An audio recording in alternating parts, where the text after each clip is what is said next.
Alex Salmon began today in a sober mood after the news of the murder of Scot David Haines.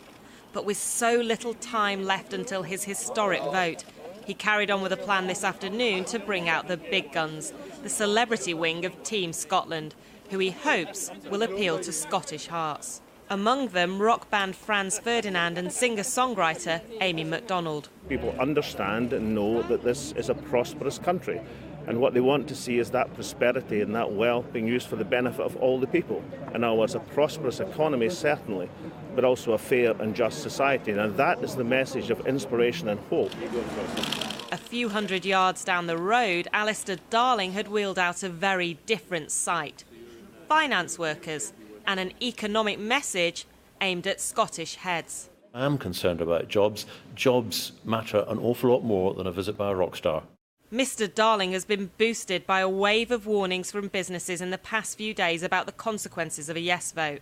The effects of a political decision are the economic effects. And what will happen is prices will rise, food prices. The food retailer's been quite clear about it. It's not a conspiracy. They're just saying what will happen.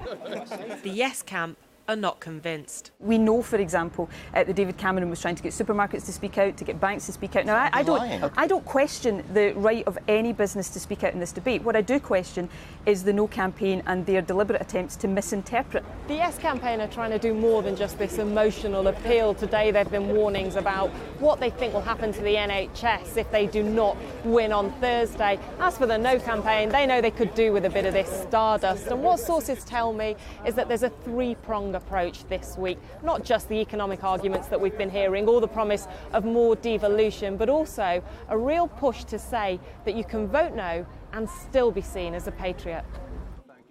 But these celebrities will be a big draw for voters. The ultimate thing is the Yes campaign isn't a campaign, and that's the difference between the No campaign. That's a political campaign run by politicians, essentially from Westminster. The Yes campaign is a movement. A movement that the No campaign is desperate to block. Anushka Rastana, Sky News, Edinburgh.